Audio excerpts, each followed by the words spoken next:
Hi friends, A love so beautiful drama 4, 5, 6 episodes ఈరోజు చెప్పుకుందాం. ఒకవేళ మీరు ఇంతకు ముందు ఎపిసోడ్స్ చూడకపోతే వెంటనే అవి చూడండి, లేకపోతే మీకు ఇది అర్థం కాదు. అంతకన్నా ముందు ప్లీజ్ నా ఛానల్ని సబ్స్క్రైబ్, లైక్ అండ్ షేర్ చేయండి. మీరు ఇలా చేయడం ద్వారా నాకు ఇంకా వీడియోస్ చేయాలని అనిపిస్తుంది. So please subscribe. 4th episode స్టార్టింగ్లో షిన్ వాళ్ళ ఫ్రెండ్తో మాట్లాడుతూ ఉంటుంది. తను అంటుంది హియోన్ బర్త్డే రాబోతుంది, అతనికి నాకు వాచ్ కొనియాలని ఉంది, కానీ నా దగ్గర అంత మనీ లేవని చెప్తుంది. అప్పుడు వాళ్ళ ఫ్రెండ్ కూడా నాకు కూడా మా నాన్నకి ఏదైనా కొనివ్వాలని ఉంది, నా దగ్గర కూడా డబ్బులు లేవని చెప్తుంది. అప్పుడు జిన్ నా దగ్గర మనీ ఉన్నాయని చెప్పి ఆ మనీని టేబుల్ మీద పెడతాడు, కానీ అది చాలా చిన్న అమౌంట్, దీనికి ఏమీ రావు అని అంటుంది వాళ్ళ ఫ్రెండ్. కానీ షిన్ మాత్రం కనీసం ఇపైన నాకు ఇవన్నీ తీసుకోబోతూ ఉంటుంది. అప్పుడు జిన్ మనీని తీసేసుకుంటాడు. అంతలోపే ఒక వ్యక్తి పరిగెత్తుకుంటూ వచ్చి, మీకు తెలుసా మన స్కూల్లో గేమ్స్ జరగబోతున్నాయి, ఇందులో గెలిచినటువంటి వారికి డబ్బులు ఇస్తారంట అని చెప్పినప్పుడు వాళ్ళు చాలా సంతోషపడతారు. మనం ఎలాగైనా సరే ఇందులో పాల్గొనాలి, పైగా గెలవాలి, ఆ మనీ మనకే రావాలి అని ఆ గేమ్లో పాల్గొనడానికి రెడీ అవుతారు. ఈ రోజు నుంచే మనం ప్రాక్టీస్ మొదలు పెట్టాలని చెప్పి వాళ్ళు ప్రాక్టీస్ మొదలు పెడతారు.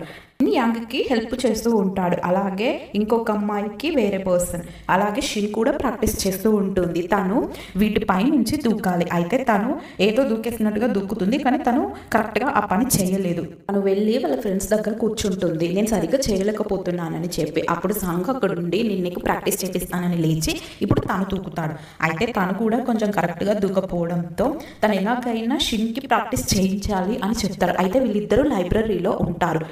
అవసరమైన ప్రాక్టీస్ ట్రిక్స్ అన్ని బుక్లో చదివి తన చేతి మీద రాసుకుంటూ ఉంటాడు సంఘ్. తను బుక్ చదువుతూ నవ్వుకుంటూ ఉంటుంది. అయితే దాన్ని చూసి హియోన్ నవ్వుకుంటూ అక్కడ నుంచి వెళ్ళిపోతాడు. హియోన్ చూసి షిన్ కూడా తన వెనకాలే వెళ్ళి నాకు హెల్ప్ చేస్తావా ఈ ప్రాక్టీస్లో ప్లీజ్ అని అంటుంది. అప్పుడు తను నాకు టైం లేదు అని చెప్పి అక్కడి నుంచి వెళ్ళిపోతాడు. అప్పుడు అక్కడికి సంఘ్ వచ్చి పర్వాలేదు నేను నీకు నేర్పిస్తాను పద అని చెప్పి తనని గ్రౌండ్కి తీసుకుని వెళ్తాడు. వీళ్ళిద్దరు మళ్ళీ అక్కడ ప్రాక్టీస్ చేస్తూ ఉంటారు. అయితే సంఘ్ తన చేతి మీద రాసుకున్న దాన్ని బట్టి తనకు ఇన్స్ట్రక్షన్స్ ఇస్తూ ఉంటాడు. అలాగే తను చేస్తూ ఉంటుంది, కానీ మళ్ళీ రాంగ్ గా చేస్తుంది. అప్పుడు సంఘ్ అంటాడు కదా పర్వాలేదు ఇది ఒక్కరోజే కదా, ఇంకా ప్రాక్టీస్ చేస్తే ఖచ్చితంగా నువ్వు గెలుస్తావని చెప్పి తనకు ధైర్యం చెప్తాడు. అక్కడ నెక్స్ట్ యంగ్ ప్రాక్టీస్ చేస్తున్నప్పుడు అక్కడికి ఒక స్టూడెంట్ వచ్చి ఈ క్లాత్ కావాలని చెప్పి గొడవ పడతాడు. అక్కడ తను కింద పడిపోతుంది. దీని ద్వారా తన కాలికి పెద్ద గాయం అవుతుంది. అయితే ఈ అమ్మాయిని హాస్పిటల్లో జాయిన్ చేస్తారు. అక్కడ ఉన్నటువంటి డాక్టర్ మీ కాలికి కొంచెం గాయమైంది, మీరు గేమ్ ఆడటం అంత మంచిది కాదు, ఇప్పుడు మీరేం ప్రాక్టీస్ లాంటివి రన్ లాంటివి చేయకండి అని తనకి చెప్పి మందులు ఇస్తాడు. పాపం షిన్ చాలా కష్టపడుతూ ప్రాక్టీస్ చేస్తూ ఉంటుంది. అక్కడ వాళ్ళ ఫ్రెండ్స్ అందరూ కూర్చొని ఉంటారు. వాళ్ళ ఫ్రెండ్ హియోన్తో తను నీకోసమే ఈ గేమ్ ఆడుతుంది, అందులో వచ్చేటువంటి మనీ ద్వారా నీ బర్త్డేకి గిఫ్ట్ కొనివ్వాలనుకుంటుంది అని చెప్తుంది వాళ్ళ ఫ్రెండ్ హియోన్తో. షిన్ షూ లేస్ కట్టుకుంటూ ఉంటుంది. అక్కడికి ఒక వ్యక్తి వచ్చి నిలబడతాడు. నువ్వు వెళ్ళు సన్, నేను వస్తాను ప్రాక్టీస్ చేయాలి అని చెప్తుంది. అయితే తను హియోన్ తనని చూసి షాక్ అయిపోతుంది. అప్పుడు హియోన్ తనతో నేను నీకు ప్రాక్టీస్ చేపిస్తాను రా అని చెప్తాడు. అప్పుడు షిన్ లేచి నిజంగా నువ్వు నాకు ప్రాక్టీస్ చేపిస్తావా అని చెప్పి చాలా సంతోషపడుతుంది. అంగ్ స్విమ్మింగ్ లో అనుకున్న సమయానికి చేరుకోలేకపోతాడు. దీని ద్వారా వాళ్ళ కోచ్ తనని బాగా తిడతాడు, నువ్వు ఏ విషయానికైనా డిస్టర్బ్ అవుతున్నావా అని. లేదు సార్ నేను కరెక్ట్ చేసుకుంటాను నెక్స్ట్ అని చెప్తాడు. అప్పుడు వాళ్ళ కోచ్ అక్కడ నుంచి వెళ్ళిపోతాడు. స్టార్ట్ అయిపోతుంది. షిన్ దగ్గరికి హియోన్ వచ్చి ఆల్ ద బెస్ట్ చెప్తాడు, నువ్వు ఖచ్చితంగా దీనిలో గెలుస్తావని చెప్పి. ఒకరి తర్వాత ఒకరు వాళ్ళ ఫ్రెండ్స్ అందరూ ఆటను కంప్లీట్ చేస్తూ ఉంటారు. అప్పుడు షిన్ దగ్గరికి ఆట వస్తుంది. అయితే తన దగ్గరికి ఒక టెడ్డీ వస్తుంది. ఆ టెడ్డీలో ఉన్నది ఎవరో కాదు సంఘ్. ఆ టెడ్డీ షిన్ కి చాలా ధైర్యం చెప్తూ పక్కనే ఉండి నువ్వు గెలుస్తావు అని ఎంకరేజ్ చేస్తూ ఉంటుంది. ఇందులో షిన్ గెలుస్తుంది. ఆ టెడ్డీకి థ్యాంక్స్ చెప్తుంది. నెక్స్ట్ వీళ్ళందరూ క్లాస్ లో ఉంటారు. వాళ్ళందరూ చాలా డిసప్పాయింట్ గా ఉంటారు, వీళ్ళకి ఏం మనీ రాదు. అయితే అందులో ఉన్న యంగు నేను ఇంటికి వెళ్ళాలి త్వరగా, నాకు ఈరోజు చాలా పని ఉందని చెప్పినప్పుడు వాళ్ళ ఫ్రెండ్స్ అందరూ తనని గేట్ దాటించడానికి ప్రయత్నిస్తూ ఉంటారు. ఆ ప్రయత్నించే క్రమంలో ఒక టీచరు అక్కడికి వస్తాడు. త్వరగా యంగ్ ఆ గేట్ దాటి వెళ్ళిపోతుంది. ఈ ఫ్రెండ్స్ కూడా ఆ టీచర్ నుంచి తప్పించుకొని వెళ్ళిపోతారు. అటు వెళ్తున్నప్పుడు యంగ్కి ఆ డాక్టర్ ఎదురవుతాడు. ఎదురయ్యి ఒక షర్ట్ ఇస్తాడు. ఇది ఎందుకు నాకు ఇస్తున్నారు అని అడిగినప్పుడు నీ ప్యాంట్ అక్కడ చినిగింది చూసుకో అని చెప్తాడు. అయితే చెప్పి తను అక్కడ నుంచి వెళ్ళిపోతాడు. యంగ్ ఆ డాక్టర్ ని చూస్తూనే ఉంటుంది. ఇక్కడితో 4th ఎపిసోడ్ కంప్లీట్ అయిపోతుంది. 6th ఎపిసోడ్ లో ఫ్రెండ్స్ మాట్లాడుకుంటూ ఉంటారు. అయితే అందులో జిన్ పాట పాడుతూ ఉంటాడు. అంతలోపే తన నోరుని షిన్ మూసేస్తుంది. ఇలా ఉండగా ఆ టీచర్ వచ్చి మీరందరికీ డ్రామా పోటీలు జరగబోతున్నాయి, ఇంట్రెస్ట్ ఎవరైనా ఉంటే మాకు నేమ్స్ ఇవ్వండి అని చెప్పి అక్కడ నుంచి వెళ్ళిపోతుంది. అయితే షిన్ హియోన్ని చూస్తూ ఉంటుంది. మన ఇద్దరం డ్రామా వేద్దామా అని అడగటానికి. కానీ అంతలోపే ఇంకొక అమ్మాయి వచ్చి తనని అడుగుతుంది, మనం రోమియో జూలీ నాటకం వేద్దామా అని. అప్పుడు దానికి హియోన్ ఒప్పుకుంటాడు. షిన్ పాపం మొహం మార్చేస్తుంది. షిన్ హియోన్ దగ్గర కూర్చొని నేను ఒక స్క్రిప్ట్ నీకు చెప్తానని చెప్తూ ఉంటుంది. ఒక అమ్మాయి ఒక అబ్బాయిని చాలా ప్రేమిస్తూ ఉంటుంది. అది తనకి ఎలా చెప్పాలో అర్థం కావట్లేదు అని అంటూ ఉంటుంది. హియోన్ చేయి పట్టుకొని బేబీ అని అంటుంది. అప్పుడు హియోన్ నేను బేబీని కాదని చెప్పి అక్కడ నుంచి వెళ్ళిపోతాడు. క్లాస్ రూమ్ లో వీళ్ళ టీచర్ లెసన్ చెప్తూ ఉంటాడు. అయితే అప్పుడు తను హియోన్ మీదకి పేపర్స్ విసురుతూ ఉంటుంది. అవి స్క్రిప్ట్వి. నెక్స్ట్ స్కూల్ క్లీన్ చేస్తున్నప్పుడు కూడా చెప్తూ ఉంటుంది. కానీ హియోన్ తినను అసలు కనీసం పట్టించుకోవడం కూడా పట్టించుకోడు. నెక్స్ట్ యంగ్ ఆ డాక్టర్ దగ్గర ఉంటుంది. తను తీసుకున్నటువంటి షర్ట్ని ఇవ్వడానికి తన దగ్గరికి వెళ్ళినప్పుడు జిన్ తన వెనకాలే వచ్చి ఆ తలుపు దగ్గర వింటూ ఉంటాడు. ఇంతలోపే ఒక స్టూడెంట్ అటు వెళ్తూ జిన్ని చూసి ఆ రూమ్ లోకి తన్నేస్తాడు. తను వెళ్ళి ఆ రూమ్ లో పడతారు. వీళ్ళిద్దరు అలాగే చూస్తూ ఉంటాడు. అయితే జిన్ ఆ డాక్టర్ దగ్గరికి వెళ్ళి ఏదేదో వాగుతూ ఉన్నప్పుడు యంగ్ తనని తీసుకొని అక్కడ నుంచి వెళ్ళిపోతుంది. షిన్ యంగ్ మాట్లాడుకుంటూ ఉంటారు. అప్పుడు యంగ్ షిన్ తో ఆ డాక్టర్ ని చూసినప్పుడు నా హార్ట్ డంగ్ డంగ్ అని మోగుతూ ఉంటుంది అని చెప్తూ ఉంటుంది. అప్పుడు షిన్ చాలా కామెడీగా ఏంటి మన స్కూల్ బెల్ రింగ్ కదా డింగ్ డింగ్ అని మోగేది అని కామెడీ చేస్తూ ఉంటుంది. అప్పుడు వాళ్ళిద్దరు అనుకుంటారు ఈ విషయం ఎవరికి చెప్పకూడదని ప్రామిస్ చేసుకుంటారు ఒకరికొకరు. అంతలోపే అక్కడికి సంగు వస్తాడు. మన ఇద్దరం యాక్టింగ్ చేద్దామా డ్రామా వేద్దామా అని అంటాడు తనని. అప్పుడు షిన్ కూడా తనకి ఒప్పుకుంటుంది.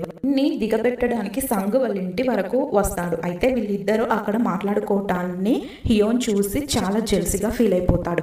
ఎందుకంటే వీళ్ళిద్దరూ ఒకే అపార్ట్మెంట్ లో ఉంటారు కాబట్టి. నెక్స్ట్ వీళ్ళు స్కూల్లో యాక్టింగ్ చేస్తూ ఉంటారు. అప్పుడు సంగు నటించాలి. కానీ జిన్ అక్కడ ఉండి ఆ షర్ట్ చింపట్ పడేసి యంగ్ చేయి పట్టుకొని యాక్టింగ్ చేస్తూ ఉంటాడు. లవ్ ప్రపోజల్ చేస్తున్నట్టుగా. ఇదంతా అయిపోయిన తర్వాత అక్కడ ఉన్నటువంటి స్టూడెంట్స్ అందరూ చాలా బాగా చేసావని చెప్పి క్లాప్స్ కొడుతూ ఉంటారు. డ్రామా స్టార్ట్ అయిపోయింది. స్టూడెంట్స్ తో పాటు టీచర్స్ కూడా అక్కడ కూర్చొని ఉన్నారు. అప్పుడు రోమియో జూలియట్ గా హియోన్ మరియు ఇంకొక అమ్మాయి యాక్టింగ్ చేస్తూ ఉన్నారు. అప్పుడు అక్కడే షిన్ కూడా వాళ్ళని చూస్తూ ఉంది. ఇదే సమయంలో హియోన్ తనని కిస్ చేయడానికి వెళ్తూ ఉండాలి. అప్పుడు ఒక అమ్మాయి ఆడియో ప్లే చేయాల్సి ఉంటుంది. అప్పుడు ఆ సమయంలో అమ్మాయి తింటూ ఉంటుంది. దీనివల్ల ఒక ఆడియోకి బదులు ఇంకొక ఆడియోని ప్లే చేస్తుంది. దీని ద్వారా అందరూ షాక్ అయిపోయి చూస్తూ ఉంటారు. ఇదేంటి ఇలా వస్తుంది ఆడియో అని చెప్పి. అక్కడ ఉన్నటువంటి ఆ ప్రిన్సిపల్కి చాలా కోపం వచ్చి కొట్టడానికి వెళ్తున్నప్పుడు అందరూ ఆపేస్తారు. అక్కడ ఉన్నటువంటి ఇంకొక స్టూడెంట్ తగలటం ద్వారా తన చేతిలో ఉన్నటువంటి గ్లాస్లోని డ్రింక్ షిన్ మీద పడిపోయి ఆ గ్లాస్ వెళ్ళి స్టేజ్ మీద పడుతుంది. ఇప్పుడు దీని మీద లైట్ పడుతుంది. అప్పుడు జిన్ ఎలాగోలా కవర్ చేయాలని చెప్పి లేచి నిల్చొని ఇదే కరెక్ట్ ఎండింగ్ అని చెప్పి చప్పట్లు కొడుతూ ఉంటాడు. అప్పుడు కావాలని వీళ్ళ ఫ్రెండ్స్ కూడా లేచి చప్పట్లు కొడతారు. అక్కడ ఉన్న వాళ్ళకు ఏమీ అర్థం కాదు.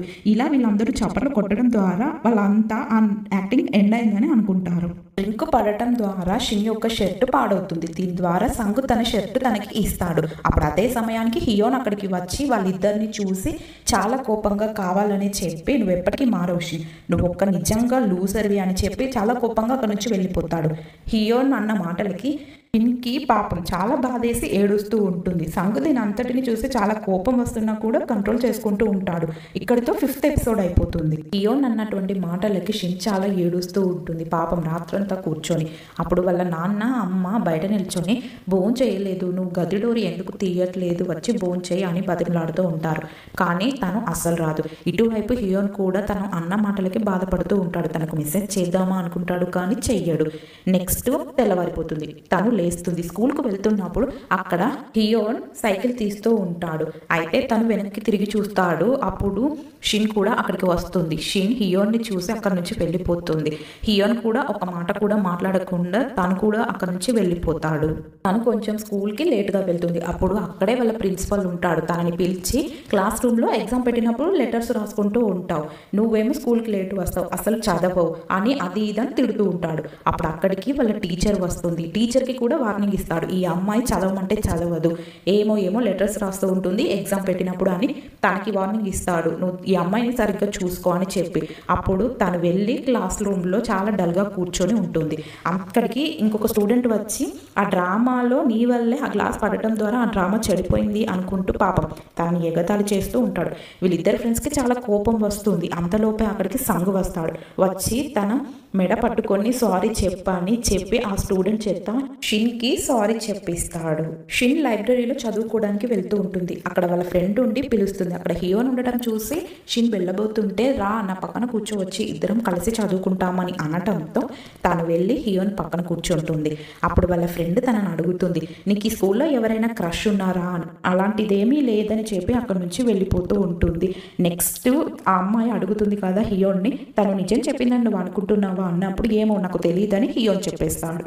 తర్వాత షిన్ వాళ్ళ పేరెంట్స్ తనని పిలిచి, నీకు మార్క్స్ సరిగ్గా రావటం లేదట, నువ్వు చదవటం లేదని మీ మేడం నాకు ఫోన్ చేసి చెప్పింది, నువ్వు ఎందుకు చదవటం లేదు, మా వల్ల నీకేమైనా బాధ ఉందా, లేకపోతే నీకేమైనా ప్రాబ్లం ఉందా అని అడుగుతూ ఉంటారు. పాపం వాళ్ళకి తనంటే చాలా ప్రేమ.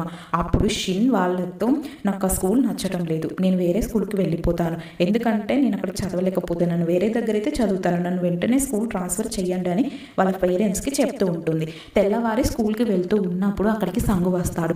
తను సైకిల్ మీద ఎక్కి తనతో పాటు వెళ్తూ ఉంటుంది. అప్పుడు సంగుతో నువ్వు సడన్ గా స్కూల్ మారిపోతే ఎలా ఉంటుంది అని అడుగుతుంది. అప్పుడు సంగు వెంటనే సైకిల్ ఆపి, ఏ స్కూల్కి వెళ్తున్నావు నువ్వు, చెప్పు నేను వస్తాను, అసలు అక్కడ స్విమ్మింగ్ చేయడానికి స్టూడెంట్స్ని అలో చేస్తారా అని పాపం అమాయకంగా అడుగుతూ ఉంటాడు. అప్పుడు తను అంటుంది, లేదు లేదు నేను జస్ట్ జోక్ చేశానని అంటుంది. షిన్కి సంగు ఫోన్ చేసి ఒక దగ్గరికి రమ్మంటాడు. తను అలాగే వెళ్తుంది. తను స్విమ్మింగ్ పూల్ దగ్గరికి వెళ్తుంది. రా నువ్వు స్విమ్ చేస్తావన్నప్పుడు నాకు రాదని చెప్తుంది. అయితే దీని మీద కూర్చో, నేను స్విమ్మింగ్ పూల్ అంతా తిప్పుతానని చెప్తాడు. తను అలాగే కూర్చుంటుంది. తర్వాత వాళ్ళు బాగా ఎంజాయ్ చేస్తూ ఉన్నప్పుడు అక్కడికి వాళ్ళ కోచ్ వచ్చి చాలా గట్టిగా అరుస్తారు. పాపం వాళ్ళు చాలా బెదిరిపోయి బయటికి వచ్చి నిలబడతారు. నెక్స్ట్ ఈ కోచ్ అతనికి పనిష్మెంట్ ఇస్తాడు. వాళ్ళ ఇంటికి షిన్ వాళ్ళ అమ్మ వచ్చి వాళ్ళ అమ్మతో మాట్లాడుతూ ఉంటుంది. అప్పుడు తను చెప్తుంది, నేను షిన్ని వేరే స్కూల్లో వేయబోతున్నాను, తనకు ఆ స్కూల్లో చదవడం ఇష్టం లేదంట అని చెప్పినప్పుడు ఈ మాటలన్నీ హియోన్ వింటూ ఉంటాడు. అందరూ క్లాస్లో ఉన్నప్పుడు షిన్ దగ్గరికి ఇంకొక స్టూడెంట్ వచ్చి, మేడం మిమ్మల్ని రమ్మని పిలుస్తుంది అని చెప్పి వెళ్ళిపోతాడు. షిన్ వెళ్తూ ఉంటుంది. వాళ్ళ ఫ్రెండ్స్ అలాగే చూస్తూ ఉంటారు, చాలా షాకింగ్గా ఎక్కడికి వెళ్తుందో అని. నెక్స్ట్ వీళ్ళ దగ్గరికి హియోన్ వచ్చి తను వేరే స్కూల్కి వెళ్ళబోతుందట, అందుకే ఇప్పుడు వచ్చారు వాళ్ళ పేరెంట్స్ అని చెప్తాడు. అప్పుడు వాళ్ళ ఫ్రెండ్స్ అలాగే షాక్ అయిపోయి చూస్తూ ఉంటారు, తాను వెళ్ళిపోవడం ఏంటి ఈ స్కూల్ నుంచి అని చెప్పి. పేరెంట్స్ వాళ్ళ టీచర్ని అడుగుతూ ఉంటారు, తను వేరే స్కూల్లో జాయిన్ అవుతానని చెప్తూ ఉంటుంది. దీనికి మీరు ఏమంటారు, మరి అలా చేయడం ద్వారా తర్వాత ఏమైనా ప్రాబ్లమ్స్ వస్తాయా అని అడుగుతూ ఉంటారు. అప్పుడు ఇక్కడైతే తనకి చాలా మంచి ఫ్రెండ్స్ అయ్యారు, ఇంకొక చోటుకి వెళ్ళి తను ఎలా ఉండగలుగుతుంది, అయినా ఇప్పుడు మన ఇష్టం కాదు తన ఇష్టం, తననే అడిగి తెలుసుకుందామని అడుగుతుంది వాళ్ళ టీచర్. ఏం చేస్తావు, నీకు ఓకేనా వెళ్ళిపోవడం అని. అప్పుడు షిన్ సమాధానం చెప్పబోతుండగా అక్కడికి హియోన్ సడన్గా వస్తాడు. వచ్చి కావాలనే అసైన్మెంట్ పేపర్స్ బుక్స్ కావాలనే టీచర్ అడిగారని చెప్తాడు. అయితే దీని ద్వారా అక్కడ ఉన్నటువంటి ఇంకొక వ్యక్తి కావాలనే, నువ్వు ఇట్రా షిన్, మీరిద్దరు కలిసి ఈ బుక్స్ని తీసుకువెళ్ళండి అని కావాలనే వాళ్ళని అక్కడ నుంచి పంపించేస్తాడు. అయితే వీళ్ళిద్దరు వెళ్తున్నప్పుడు షిన్తో హియోన్ అంటాడు కదా, ప్లీజ్ నువ్వు ఇక్కడ నుంచి వెళ్ళకు, నువ్వు ఎక్కడికి వెళ్ళాల్సిన అవసరం లేదు, నువ్వు స్కూల్ మారకు అని చెప్తాడు. ఇక్కడితో ఈ ఎపిసోడ్ కంప్లీట్ అయిపోతుంది. నెక్స్ట్ ఎపిసోడ్తో మళ్ళీ కలుద్దాం.